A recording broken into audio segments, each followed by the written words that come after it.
Assalamualaikum warahmatullahi wabarakatuh. Perkenalkan, nama saya Deastia Nurlitawati, NPM 20144600101 dari kelas A320.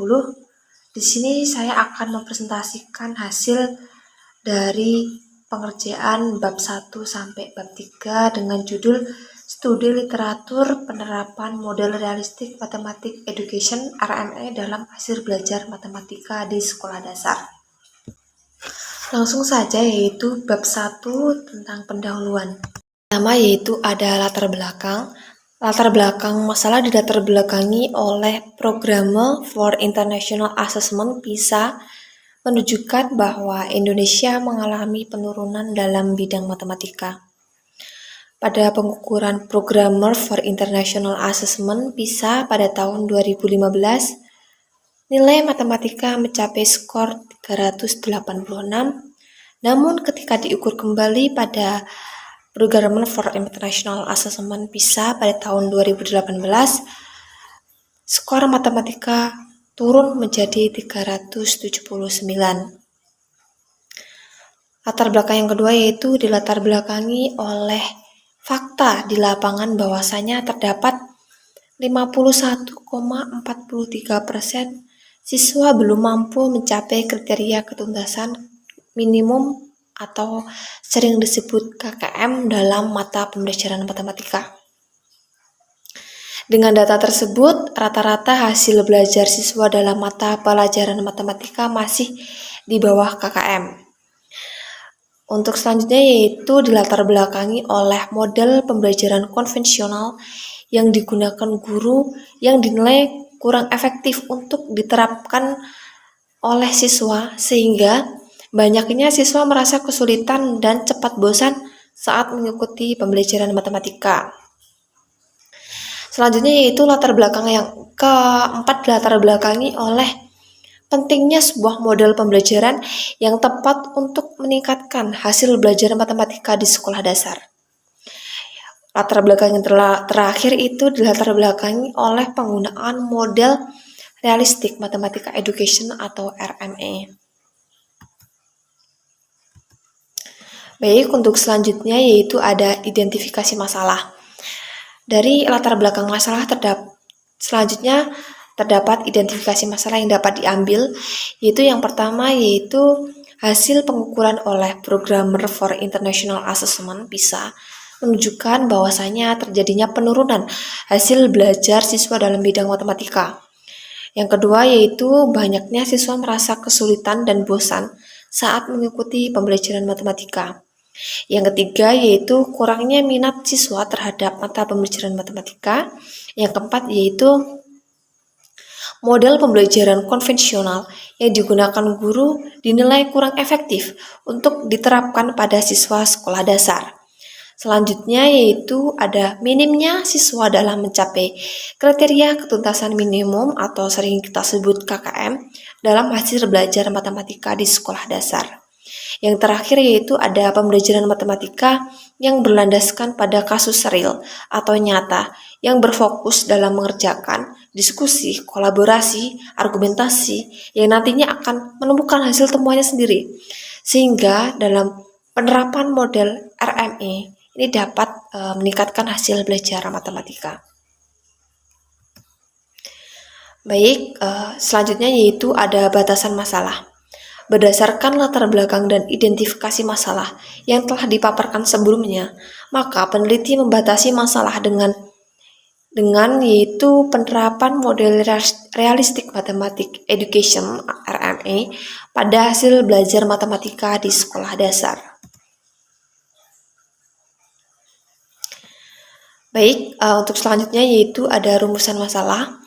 Maka peneliti memperoleh rumusan masalah yang akan dikaji dalam penelitian yaitu bagaimana penerapan model realistik matematika education RME dalam hasil belajar matematika di sekolah dasar.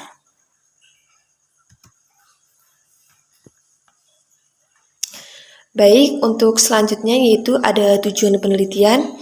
Tujuan penelitian yaitu untuk mengetahui penerapan model realistik matematika education RME dalam hasil belajar matematika di sekolah dasar.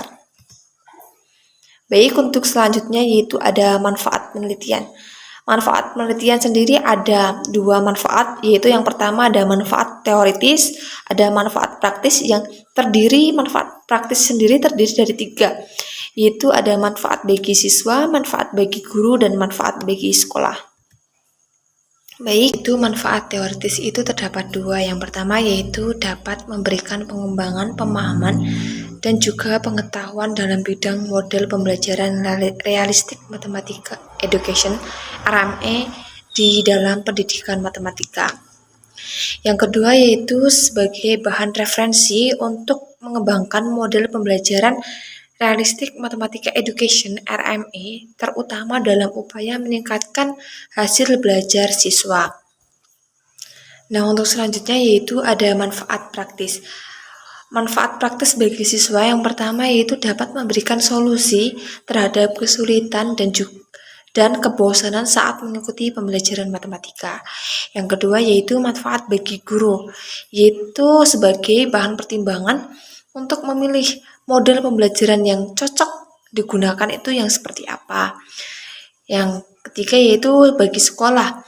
Manfaat bagi sekolah sendiri pada penelitian ini digunakan sebagai bahan pertimbangan dalam meningkatkan hasil belajar matematika. Untuk selanjutnya yaitu bab 2 kajian pustaka. Yang pertama yaitu ada kajian teori. Pada kajian teori pada penelitian ini, yang pertama nanti ada definisi penerapan atau pengertian dari penerapan. Yang kedua nanti ada definisi model pembelajaran. Jadi terdapat pengertian menurut para ahli terkait model pembelajaran. Yang ketiga yaitu nanti ada definisi model pembelajaran matematik realistik. Jadi nanti ada definisi model realistik matematika education menurut para ahli yang nantinya juga akan disimpulkan. Nah, di dalam definisi model realistik matematika education ini terdapat 3, yaitu nanti dikembangkan menjadi 3 bagian. Yang pertama ada kelebihan dan kekurangan model realistik matematika education. Yang selanjutnya nanti ada karakteristik model realistik matematik education. Yang ketiga nanti ada langkah-langkah model realistik matematika education.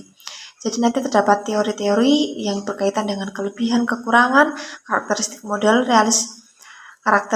pembelajarannya, langkah-langkah model pembelajaran realistik. Yang keempat nanti ada definisi hasil belajar yang nantinya akan dikembangkan menjadi 2, yaitu ada faktor-faktor yang mempengaruhi hasil belajar, nanti dijabarkan faktor-faktornya itu apa saja, hasil belajar yang mempengaruhi hasil belajar itu apa saja. Yang kedua ada klasifikasi hasil belajar, jadi nanti dikelompokkan juga ada klasifikasinya hasil belajar itu ada apa aja dan bagaimana. Untuk kelima yaitu ada definisi hakikat pembelajaran di sekolah dasar. Nah, nanti juga ada pengertian dari hakikat pembelajaran di sekolah dasar yang nantinya akan dikembangkan lagi menjadi 2, yaitu ada pengertian pembelajaran, ada pengertian matematika, ada tujuan matematika yang nantinya diambil dari para ahli, yang nantinya juga ada kesimpulan dari setiap definisi yang telah diteliti. Untuk selanjutnya yaitu ada penelitian yang relevan. Nah, penelitian yang relevan yang diambil dalam penelitian ini terdapat 3 penelitian. Yang pertama yaitu penelitian yang dilakukan oleh Hasunah pada tahun 2001 dengan judul Upaya Meningkatkan Model Pembelajaran RME pada Siswa Kelas 5 SD Negeri Trivungan, Kecamatan Kota Anyar, tahun pembelajaran 2018. Nah, penelitian selanjutnya yaitu penelitian yang dilakukan oleh Yulianti D. pada tahun 2002 yang berjudul tentang penerapan pendekatan realistik matematik education RME untuk meningkatkan aktivitas dan hasil belajar matematika kelas 3 SD Negeri Pranan 02. Nah, penelitian yang relevan pada penelitian ini yang terakhir yaitu penelitian yang dilakukan oleh Nafila Mintohari dan juga Anna Sofia yang berjudul tentang peningkatan hasil belajar matematika menggunakan pendekatan realistik matematik education pada materi pecahan kelas 2A SD Negeri Manukan Kulon, Surabaya. Untuk selanjutnya yaitu bab 3 tentang metodologi penelitian. Yang pertama yaitu ada ruang lingkup dari segi peninjauan. Pada penelitian ini menggunakan systematic review dengan menggunakan metode PRISMA, yaitu Preference Reporting Item for Systematic Review and Meta-Analysis. Systematic review pada penelitian ini yaitu dengan mengidentifikasi, mengevaluasi, menginterpretasi seluruh temuan yang relevan yang nantinya berkaitan dengan pertanyaan penelitian secara spesifik atau fenomena yang diteliti. Pada penelitian ini menggunakan informasi yang komprehensif terkait hasil-hasil penelitian yang ada sebagai berikut. Yang pertama yaitu sumber data penelitian. Sumber data penelitian pada penelitian ini menggunakan sumber Google Scholar. Yang kedua yaitu waktu publikasi. Pada penelitian ini menggunakan waktu publikasi yang telah ditentukan yaitu 5 tahun terakhir. Yang ketiga yaitu ada kriteria inklusi dan eksklusi. Nah, untuk kriteria inklusi sendiri yaitu yang pertama artikel penelitian terbitan tahun 2019 sampai 2023 yaitu 5 tahun terakhir. Yang kedua pada subjek pada penelitian ini yaitu siswa sekolah dasar. Nah, pada kriteria eksklusi ini pada artikel ini yang pertama pada kriteria eksklusi yaitu artikel penelitian dengan teks tidak lengkap. Yang kedua yaitu jurnal tidak dapat diakses. Nah, untuk selanjutnya yaitu ada strategi penelusuran publikasi. Strategi penelusuran publikasi ini dicari menggunakan kata kunci terlebih dahulu yaitu Realistic Mathematical Education, RME, hasil belajar, dan sekolah dasar. Nah, strategi penulisan publikasi ini juga terdapat langkah-langkahnya. Yang pertama yaitu dengan mengeklik database Google Scholar. Yang pertama yaitu dengan mengeklik Realistic Mathematical Education, RME, hasil belajar matematika. Yang kedua yaitu Realistic Mathematical Education, RME, hasil belajar.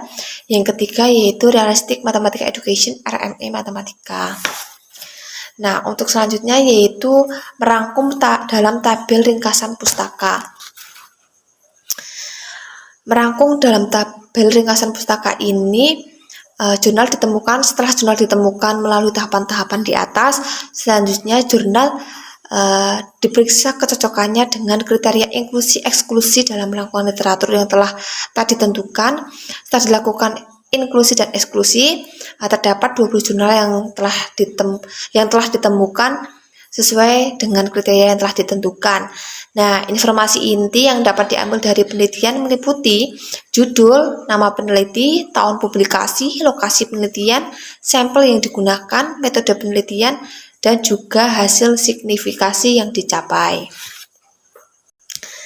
Nah, untuk selanjutnya yaitu ada merangkum dalam tabel ringkasan pustaka.